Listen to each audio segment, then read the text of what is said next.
Oke. Selamat pagi teman-teman dan Bu Elsa. Sekarang saya bersama dengan Om siapa? Suwarno. Om Suwarno. Nama panjangnya siapa, Om? Nama panjangnya itu Suwarno. Suwarno ya. Ya, Oke. Suwarno. Saya pendeta Suwarno, pelayanan di Di KSI ya. GKSI Bethlehem, Bethlehem. GKSI Kuningan. Oke. Nah, ini Om Warno ini merupakan idola saya gitu di KSI gitu, Om.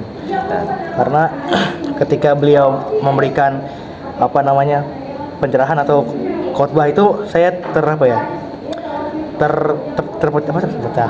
tercerahkan pikiran saya gitu. Terus juga ketika saya berbicara dengan beliau tuh kayak auranya sangat aura sangat bercahaya gitu. Makanya saya memilih beliau untuk memberikan sharing kepada kalian semua atau untuk saya juga gitu ya. Jadi pertanyaan pertama, Om. ya. Om kan udah berapa lama jadi pendeta, Om?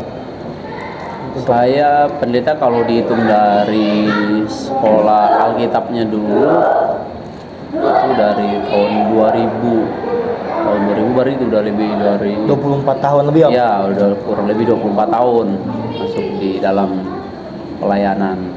Jadi Om Warno ini udah jadi dari sekolah Alkitab menuju ke pelayanan itu 24 tahun. Jadi Ya. tahun 2000-an lah ya. Iya. Terus juga saya mau nanya lagi, Om. Kenapa mau jadi pendeta, Om? Sedangkan kan banyak profesi-profesi lain atau yang lebih menjanjikan lah gitu kan. Gimana tuh, Om? Iya. Awalnya kenapa saya terpanggil untuk menjadi hamba Tuhan atau melayani Tuhan full timer lah begitu. Jadi waktu dulu saya juga SMA itu awalnya sih aktif di dalam pelayanan gitu di gereja, dan saya kebetulan juga tinggal di asrama lah gitu. Kebetulan di situ di asrama itu saya dari Kalimantan Barat ya, di Kabupaten Bengkayang waktu itu. Kita ada asrama dikelola oleh gereja. Nah, ada pengasuh asramanya ibu pendeta sama bapak pendeta. Jadi disitulah saya aktif pelayanan, kita dibimbing di situ. Di situ ada sekolah Alkitabnya juga. Nah, anak-anak sekolah Alkitab ini mereka itu sering ngajak kita pelayanan waktu weekend. Misalnya Sabtu Minggu kan kita udah nggak sekolah tuh, jadi Sabtu kita diajak pelayanan sampai Minggu. Nah, kemudian Minggunya kita pelayanannya ngajar sekolah Minggu, kemudian main musik begitu. Dan kemudian dari situ juga mulai tertarik tuh dengan profesi mereka sebagai hamba Tuhan. Jadi udah terbiasa dengan mereka melayani. Nah, kemudian waktu saya kelas 2 saya mengikuti sebuah KKR. Waktu itu pembicaranya datang dari Jakarta, bikin KKR besar untuk anak-anak pemuda-pemudi waktu itu di Kalimantan Barat. Dan waktu altar call, hamba Tuhan itu nantang kita, dan siapa anak-anak muda yang mau menyerahkan hidupnya untuk melayani Tuhan. Nah, salah satu yang maju ke depan itu saya maju ke depan, saya komitmen sambil doa, saya mau melayani Tuhan, saya mau sekolah Alkitab, pokoknya begitu. Nah, selesai lulus sekolah SMA waktu itu, akhirnya ada satu hamba Tuhan di Kota Bengkayang waktu itu di Kalimantan Barat nawarin saya untuk sekolah misi, namanya Sekolah Misi Sangkakala di Jakarta, di Grogol. Nah, saya sekolah di situ kurang lebih 2 tahun. Kemudian saya diutus pelayanan ke daerah-daerah. Nah, pertanyaannya kenapa saya mau mengambil keputusan seperti itu, sementara tadi yang ditanya oleh Griffin itu bahwa sebenarnya kan kalau kita hitung-hitungan, kalau kita melayani Tuhan sekolah Alkitab ya nggak ada gajinya lah itu, tapi panggilan itu muncul dalam hati saya ketika tadi awalnya saya mulai terlibat di dalam pelayanan sejak SMA itu, dan kemudian dari situlah saya ambil keputusan untuk melayani Tuhan. Sebenarnya harapan orang tua saya juga saya kuliah di kuliah umum gitu.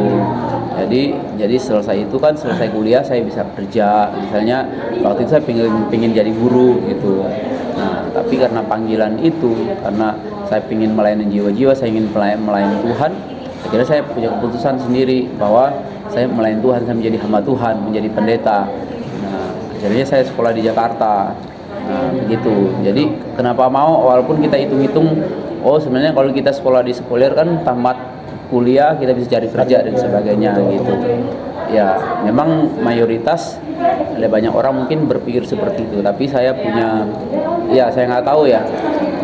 Ya ini kalau udah panggilan Tuhan, ya saya mungkin nggak bisa mengelak juga. Memang awal-awal beberapa kali saya waktu itu pengen mengundurkan diri dan sebagainya, tapi saya harus komitmen gitu, karena saya udah punya keputusan, saya pegang komitmen saya untuk melayani Tuhan. Sangat sangat menginspirasi gitu ya tentunya. Kan kalau ketika Om ingin melayani gitu kan pasti ada rasa jenuh Om. Ya, ada. Itu bagaimana untuk kita lebih gimana ya, lebih konsisten ke depannya gitu Om. Sedangkan banyak orang-orang mungkin nggak cuma pendeta ya, mungkin karyawan tetap dan sebagainya macam kan jenuh, resign keluar, terus pindah haluan lagi gitu. Bagaimana cara kita untuk lebih konsisten untuk lebih konsisten apalagi buat Tuhan gitu. Ya, memang ada banyak teman-teman yang dulu seangkatan sama saya juga, mereka itu ada yang mengundurkan diri, ada yang sekarang udah nggak jadi hamba Tuhan lagi gitu. Mereka kerja di sekuler. Nah, saya sendiri pun awal-awal dulu beberapa kali pengen mundur juga gitu, dan kadang-kadang kita melihat dunia kan, melihat teman-teman lain yang lain sukses di sekuler dan sebagainya, itu seringkali menggoda kita juga gitu, terutama dalam hal materi dan sebagainya. Tapi satu hal kenapa saya bisa terus tetap jalan, ya kembali lagi bahwa saya pegang komitmen saya, panggilan saya dari sejak awal untuk melayani Tuhan, itu yang penting. Janji kita kepada Tuhan, komitmen kita kepada Tuhan, harus pegang kembali panggilan awal kita gitu, bahwa nggak semua orang memang seperti itu gitu. Tapi kalau Tuhan memanggil kita untuk mengambil jalan yang ini, misalnya jalan untuk melayani Tuhan, full timer ini gitu, ya kita jalanin gitu. Yang pasti kalau itu panggilan Tuhan, Tuhan selalu buka jalan gitu. Jadi intinya adalah, ya secara manusia mungkin kita kadang jenuh, kita kadang bosan, kita kadang capek juga kadang-kadang, apalagi dengan begitu banyak tantangan, persoalan, masalah gitu. Konflik dalam pelayanan itu selalu ada. Itu yang seringkali membuat kita jenuh, capek, kadang-kadang kecewa. Tapi kita harus kembali ingat lagi kepada Tuhan sendiri gitu, karena kita bukan melayani manusia, tapi yang kita ingat itu adalah kita melayani Tuhan. Betul. Tapi kalau menurut Om sendiri tuh pendeta tuh apa sih Om? Maksudnya dalam secara rohani itu pendeta itu seperti apa sih gitu? Kalau pendeta itu kan jabatan yang diberikan oleh gereja kepada seseorang yang rohaniwan yang mengambil keputusan untuk melayani, ya full timer di gereja. Nah, itu dikasih jabatan pendeta. Nah, kalau di gereja kita sendiri, kita kan Gereja Kristen Sangkakala Indonesia, memang itu ada tahapannya. Ada pendeta pembantu, ada pendeta muda, ada pendeta penuh. Nah, ya. Kalau Om sendiri apa tuh? Saya sudah pendeta penuh gitu. Jadi dari pendeta pembantu ke pendeta muda itu jaraknya 5 tahun tuh. Itu pun diangkat, dilihat prestasi dia dalam pelayanan juga. Nah, 5 tahun kemudian di sidang sinode kita, dari pendeta pembantu ke pendeta muda, itu juga atas rekomendasi dari pimpinan kita gitu. Dari pendeta muda ke pendeta penuh. Nah, itu juga rekomendasi dari pimpinan kita, layak nggak dia diangkat jadi pendeta. Nah, jadi pendeta itu hanya jabatan gerejawi yang diberikan oleh gereja kepada seorang hamba Tuhan yang memang dikhususkan untuk melayani di gereja. Dan kenapa harus ada pendeta? Ya supaya di gereja kita itu tertib ya. Jadi yang melayani itu bukan sembarangan orang. Jadi orang yang dikasih jabatan itu adalah orang yang memang layak menerima itu. Dilihat track record dia di dalam pelayanan juga. Nggak semua orang kan dikasih jabatan pendeta. Memang nggak gampang ya. Kalau kita sudah memegang jabatan pendeta, itu kan status kita pendeta, itu kan kita rohaniwan, harus menjadi contoh teladan bagi jemaat yang kita pimpin. Jadi tugasnya pendeta itu kan melayani jemaat di gereja, mengembalakan, menjadi contoh dan teladan dalam, ya terutama memberikan makanan rohani kepada jemaat-jemaat yang dipimpin. Mantap. Sejujurnya nih Om ya, kan saya sekarang udah SMA kelas 2 Om. Iya. Waktu SMP itu saya pernah mikir Om, saya tuh kayak hati saya tuh tergerak untuk melayani gitu Om. Iya. Di gereja saya yang dulu itu saya suka kayak melayani, sharing-sharing ke orang-orang gitu. Walaupun memang kapasitas saya mungkin nggak sebesar Om gitu kan, Iya. tapi saya tuh kayak ada hati yang untuk menggerakkan apa ya, untuk men-sharing ke semua orang tuh kayak ada gitu Om. Tapi ketika saya berpikir untuk ngambil teologi atau Kristen kayak pendeta gitu, saya tuh kayak merasa nggak layak gitu Om. Jadi kayak misalnya saya mau ambil S1 teologi gitu, atau mau ambil gereja sekolah Alkitab tuh saya ngerasa nggak layak karena memang mungkin kapasitas saya nggak di situ gitu Om. Tuh terus juga gimana ya, kayak saya nggak cocok lah gitu jadi pendeta gitu. Walaupun teman saya banyak sih yang bilang kalau misalnya saya tuh bisa nih jadi pendeta gitu. Nah itu gimana tuh, maksudnya kayak biar saya bisa mencari lagi gitu Om pergerakan. Gini, sebenarnya kalau merasa layak dan tidak layak, ya semua orang sebenarnya nggak layak gitu kan, nggak ada orang yang sempurna. Kalau saya merasa nggak layak, saya juga nggak layak gitu. Siapa sih saya gitu? Tapi kita itu kan dilayakkan oleh Tuhan gitu kan. Tuhan yang melayakkan kita karena kita manusia berdosa gitu. Betul. Jadi untuk melayani Tuhan itu tidak harus kita harus sempurna dulu, harus merasa layak dulu. Nah, sekali lagi saya bilang, kalau kita bilang layak atau tidak layak, ya kalau hitungannya Tuhan semua kita nggak layak gitu. Ukurannya Tuhan itu beda sama kita gitu. Standarnya Tuhan itu tinggi gitu. Tapi karena standar Tuhan itu tinggi, dialah yang melayakkan kita. Nah, untuk menjadi pelayan Tuhan itu sebenarnya juga tidak harus semua orang itu harus sekolah teologi ya, harus sekolah pendeta gitu. Kalau melayani ya nggak apa-apa, tetap pelayanan aja. Tapi kalau untuk menjadi hamba Tuhan tadi seperti saya, full timer pendeta, ya kalau memang ada panggilan di situ ya nggak masalah. Yang penting itu panggilan, bukan karena paksaan atau karena sombong gitu.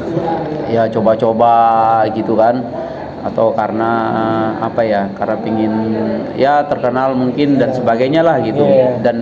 Dan daripada nanti kita menyesal di tengah jalan, terus gagal di tengah jalan, bagus nggak usah gitu. Tapi kalau kita untuk memperdalam ilmu teologi kita dan nggak harus jadi pendeta, tapi saya mau sekolah teologi nggak masalah. Kalau di tempat kita itu sekolah teologi itu nggak selalu tujuannya untuk jadi pendeta gitu.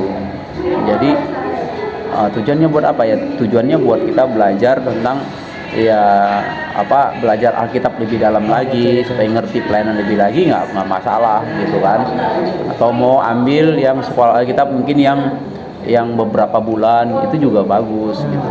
Nggak harus full timer gitu, nggak harus jadi pendeta gitu. Tapi kalau ada panggilan di situ nggak masalah. Tapi kalau nggak, jangan dipaksa juga gitu. Tetap ambil jurusan sekuler, tapi bukan berarti kita nggak bisa pelayanan di gereja gitu. Jadi kan pelayanan itu kan nggak harus jadi pendeta. Betul. Ya misalnya kamu, saya mau pelayanan di gereja, terlibat lebih dalam lagi di pelayanan di gereja, apa aja banyak kan gitu kan.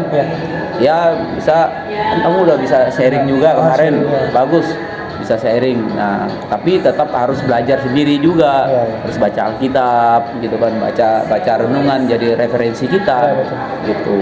Tapi kalau ada panggilan, saya mau sekolah teologi, mau fokus dan nanti saya mau jadi pendeta melayani Tuhan sepenuh waktu, nah itu lebih bagus juga.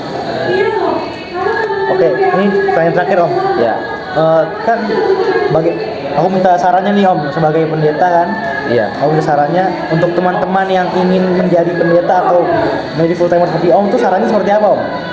Kayak misalnya teman saya nih ada nih yang mau jadi pendeta. Nah, itu bagaimana langkah-langkahnya step by stepnya supaya dia menjadi yang lebih baik gitu. Oke, gini. Langkah pertama, kalau kita misalnya mau ambil keputusan untuk menjadi hamba Tuhan, menjadi pendeta lah, itu yang pertama kita pastikan dulu bahwa itu memang betul-betul kita ada panggilan dari Tuhan gitu. Jadi didoakan, minta konfirmasi dari Tuhan, saya mau Tuhan nih. Tapi bukan karena pelarian, bukan karena pengen motivasinya pengen sesuatu yang ingin terkenal dan sebagainya, atau karena dorongan orang lain.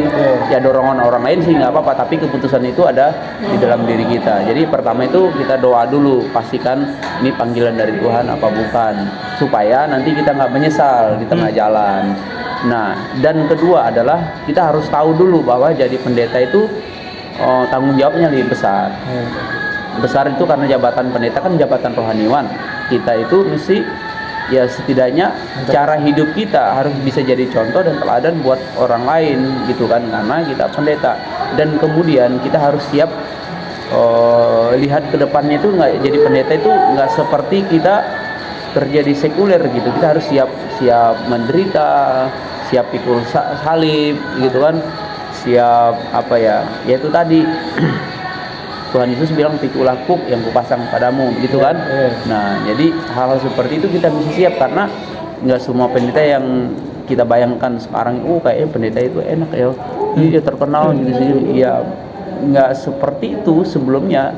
Jadi banyak hal-hal, banyak penderitaan, banyak kesulitan yang kita hadapi. Kadang-kadang kita benar aja bisa disalahkan gitu, apalagi kita salah. Kalau pendeta itu salah ya udah harus bisa dihakimi habis-habisan gitu kan. Nah kadang benar aja bisa disalahin. Nah itu kan pendeta kan harus siap dengan hal-hal seperti itu. Jangan kita membayangkan yang bagusnya ke depan, tapi bayangkan aja dulu segala tanggung jawabnya, bebannya, resikonya. Nah kita hitung dulu tuh. Nah kalau kita sudah siap dengan itu, mantap dengan itu, nah jalan gitu. Dan kemudian ya carilah tempat, misalnya lihat sekolah teologianya, kampusnya yang cocok juga dengan kita, yang sesuai dengan kita gitu. Tapi rekomendasi kampusnya itu apa, Om? Sebenarnya di Jakarta ini kan banyak ya. Kalau karena saya ini GKSI, kita juga punya sekolah tinggi teologi Sangkakala, namanya STDS Jakarta yang ada di Grogol. Kita juga ada di situ. Terus kalau di sini kan ada juga yang Betel punya kan, yang di Petamburan, ada STT Leds, ada STT Manada Agung. Banyak sih di Jakarta. Ya, kalau mau cari-cari juga ya tergantung dengan minat kita maunya di mana gitu. Oke, terima kasih teman-teman dan Bu Elsa dan Om Warna sudah membagikan ceritanya yang sangat menginspirasi saya juga tentunya. Sekian dari saya, terima kasih. Terima kasih.